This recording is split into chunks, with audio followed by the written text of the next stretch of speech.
Please welcome to the screen, Mary Jo Pollack. Thanks, Brune.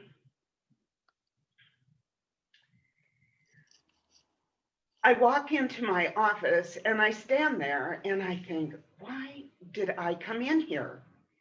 I look around, and then I turn around, I go back to the living room. Oh, I see a card on the table. Right, I needed an envelope. As I walk back to my office, for the 15 feet, I say aloud, envelope, envelope, envelope, envelope. I don't want to forget it again and have to repeat this process. I know that I'm getting older and that memory fades, that brains, like every other organ in the body, don't function quite as well after decades of use. But I have many, many fond memories. I remember as a kid going to my grandparents' house. I adored my grandmother, and I followed her around like a puppy dog. Wherever she was, there I was. And I very clearly remember the last time I saw her. I had been living in Los Angeles, and my mom was telling me that my grandmother wasn't doing well. They'd moved her into a home. I hadn't seen her in about a year, so I made a trip to St. Paul, pretty much just to see her. We went to the home where she was living, and I walked down this long corridor, and I see my Aunt Connie sitting at the end on a sofa talking to some old lady. I think, who's that old lady talking to Aunt Connie? And then I realized, oh, it's Grammy. Instead of a beautifully coiffured French twist blonde, there's gray curls.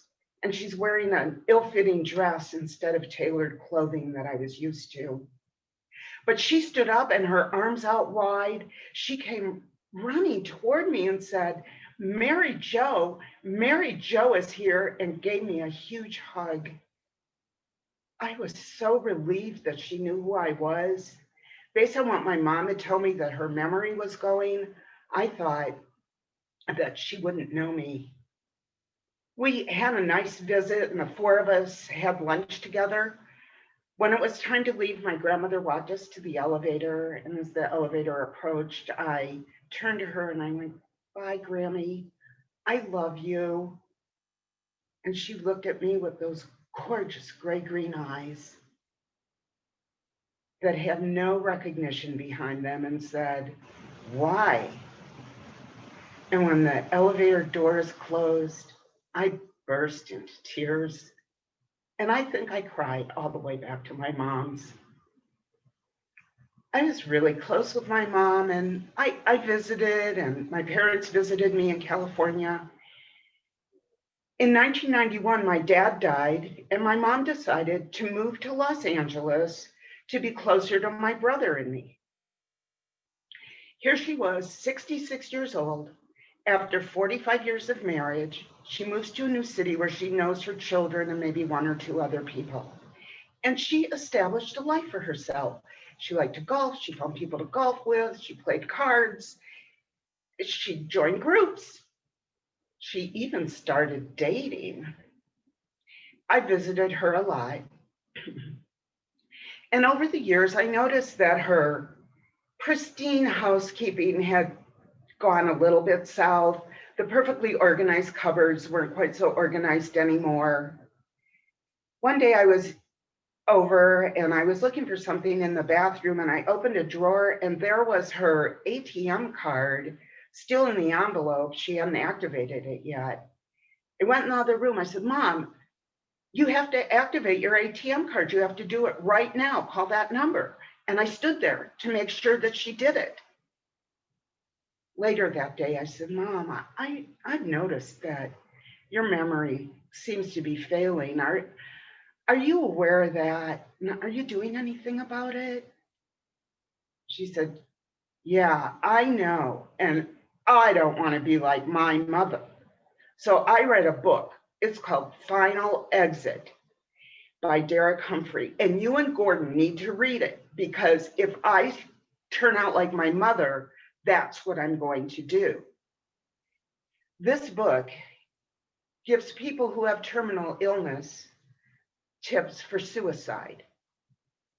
And I thought, oh God, I hope it doesn't come to that. But there's a very short window in dementia between when you realize where you're heading and the ability to execute the plan.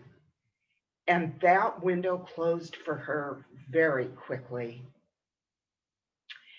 She had the unfortunate combination of longevity on her father's side and Alzheimer's on her mother's side, and she kept declining. Gordon and I looked for assisted living for her, and we were getting ready to approach the subject when she called us and said, I'm moving. I found a new apartment. I signed a lease. She did that without consulting either one of us. But fortunately, it was in Bob's building. Bob was her boyfriend, and the building was for people over 60. So we thought, well, at least Bob will be right down the hall and she'll be taken care of. Moving day came, and I was with her in the new apartment, and the movers are bringing in everything, and then the boxes start coming in. She said, don't put any boxes on the carpeting. I don't want dents in the carpeting.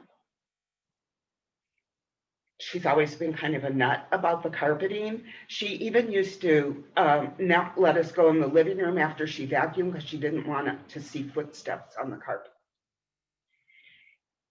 When Gordon was getting ready to pay the movers, she looked up and said, you know, take everything back. I changed my mind. At this point, Gordon and I employed once again what we refer to as our inner liar. And we said, no, Mom, you can't move back. The new tenants have already moved into your old apartment while you were moving in here. Oh, I thought this was just for a vacation. No, Mom. You signed a lease and you're going to be here for a year. Oh. And at the end of that year, we did move her into assisted living, where she declined for several more years. And at the end, she didn't know who we were. She didn't even know she was a mother or that we ever existed. And I worry about my memory. I have little things that I do. I have a hook right by the front door where I hang my keys. I leave Post-it notes around. My calendar is full of reminders because I never want to end up like my mother or my grandmother or my great-grandmother. Thank you.